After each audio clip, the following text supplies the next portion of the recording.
Oke, em, materi sekarang ini adalah tentang regresi linear. Jadi ini pertemuan baru tentang regresi linear. Di mana sebab materi kita ingin mengestimasi model regresi dan juga menentukan ketepatan model. Nah, terlebih dahulu kita harus mengetahui dulu apa itu regresi linear. Jadi, regresi linear ini merupakan salah satu alat yang dapat digunakan untuk memprediksi suatu nilai di masa akan datang berdasarkan data di masa lalu. Nah, atau secara umumnya, regresi linear ini digunakan untuk mengetahui pengaruh suatu variabel bebas terhadap variabel terikat. Nah, variabel terikat ini sebenarnya sama dengan variabel tak bebas atau variabel respon pada materi sebelumnya. Nah, untuk analisis regresi itu ada dua, ada analisis regresi linear dan non-linear.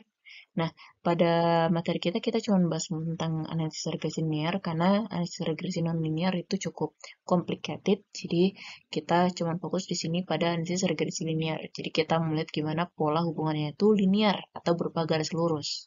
Sedangkan non-linear itu bisa jadi bentuknya kuadrat, atau bisa bentuknya kubik, atau eksponensial, atau malah gabungan dari mereka tersebut. Nah, kemudian analisis regresi linear itu ada dua.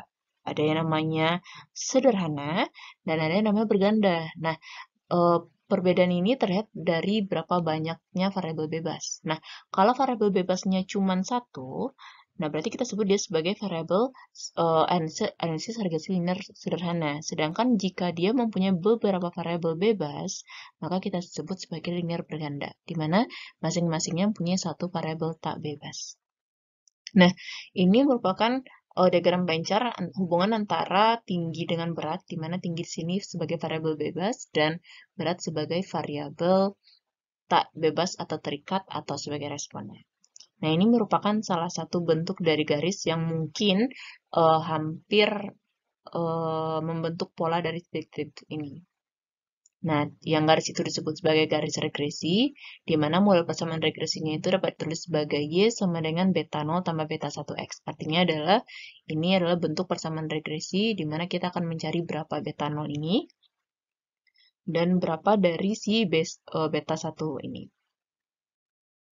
Nah, model regresi linear sederhana, nah ini merupakan adalah Y itu adalah merupakan B0 ditambah B1X tambah E. Jadi di sini adanya unsur E, inilah error. Jadi titik-titik kita di diagram pencar ini, kita lihat perbedaannya ke garis linear kita. Nah, perbedaan antara titik ke garis linear itu kita sebut dia sebagai errornya. Error, yang ini error untuk titik ini. Sedangkan titik ini, dia juga punya error, di mana errornya itu kita juga dapat kita hitung. Errornya itu yang ini. Nah, inilah errornya. Begitu juga yang lain. Jadi berapa banyak datanya, berarti sebanyak itu juga errornya. Contohnya ini. Ini juga errornya dari garis regresi ke titik ini. Nah, inilah si error. Nah, kemudian kita lihat, bisa jadi garisnya itu seperti ini, atau ini, atau yang ini. Nah, kalau kita antar tiga garis ini, pasti kita melihat galau garis yang ini lebih mendekati titik-titiknya daripada garis lain. Kenapa garis ini sangat jauh dari titik-titik? Dia tidak mengikuti pola titik-titik. Sedangkan garis ini mengikuti pola titik-titik, tapi cuma setengah. Sedangkan garis yang ini lebih mendekati titik-titiknya. Jadi, dari tiga ini, untuk menjawab pertanyaannya, garis regresi mana yang paling mewakili tebaran titik tersebut? Nah, jadi kalau dari garis ini dapat kita katakan bahwa garis inilah yang mendekati titik-titik. Tapi apakah itu benar? Nah, caranya lah kita dapat menggunakan metode kuadrat terkecil untuk mengetahui yang mana garis yang sangat bagus, yang sangat mendukung dari data yang ada. Jadi metode kuadrat kecil ini merupakan salah satu metode di mana kita dapat menduga berapa nilai beta 0 dan beta 1 ini. Jadi beta 0 ini kita duga dia sebagai B0 dan beta 1 ini sebagai B1. Nah, di mana di sini Y duga, berarti ini regresi kita yang si Y itu adalah beta 0, B0 ditambah B1 XI. Di mana B0 ini adalah dugaan dari beta 0 tadi, sedangkan B1 ini dugaan dari beta 1 tadi. Nah, B1 itu diperoleh dari ini, dari sigma dari X1 kurang X bar kali Y1 kurang Y bar per akar, per sigma dari X1 kurang X bar dikuadratkan. Nah, jika kita udah dapat nilai B1, maka kita dapat menjawab nilai B0. Di mana B0 ini hasilnya adalah Y bar kurang B1 X bar. Jadi, antara dua ini yang harus kita cari terlebih dahulu adalah B1, karena B0 bergantung terhadap nilai dari B1. Nah, sebagai contohnya, di sini kita misalkan tentukan mulai regresinya. Jadi, di sini ada sebanyak 25 data, di mana Y ini sebagai variabel tak bebas dan Y ini sebagai variabel bebasnya. Jadi, di sini dengan metode regresi, kita carilah terlebih dahulu. Di mana sigma dari X1, Y1-nya berapa, Y1-nya, YI berapa, sigma XI berapa, X1 kuadrat berapa. Nah, ketika kita masukin angka-angkanya, kita perolehlah angkanya ini menggunakan kalkulator aja. Nah, di mana X barnya 52,60 dan Y barnya 9,424.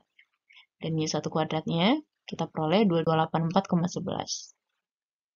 Nah, kemudian dari X bar Y bar ini, kita perolehlah B1-nya itu menggunakan rumus adalah min 0,079829. Nah, dengan B0-nya itu adalah 13,623005. Jadi, model regresi yang dapat dibentuk adalah Y sama dengan B0 tambah B1 X tambah E, di mana B0-nya itu adalah 13,623 yang ini, dan sedangkan B1-nya itu adalah min 0,79 adalah ini, X tambah E. Jadi, inilah model regresinya.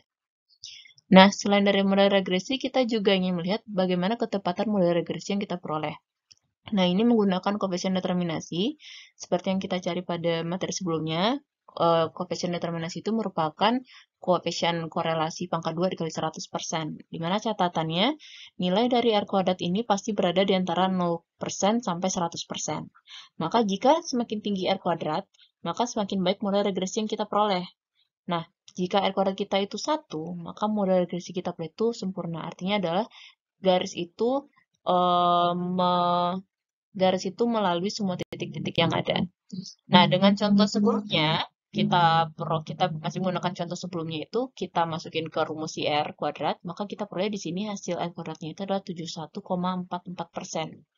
Jadi kita masukin berapa di sini, sigma X1 kuadrat itu yang ini, 763, terus sigma dari XI, itu adalah 1315, dan sigma dari YI kuadrat itu adalah 2284,11, dan sigma dari Y itu adalah 235,60. Nah, diperoleh hasilnya 71,44%. Nah, jadi dengan kata lain di sini kan 71,44 ini lumayan mendekati 100%. Jadi dia cukup. Berarti model regresi yang kita peroleh tadi itu cukup bagus untuk memodelkan nilai di masa mendatang. Nah, untuk latihan soalnya sendiri, ini kita misalkan sebuah perusahaan ingin mengetahui bagaimana pengaruh besarnya iklan terhadap jumlah pendapatan yang diterima.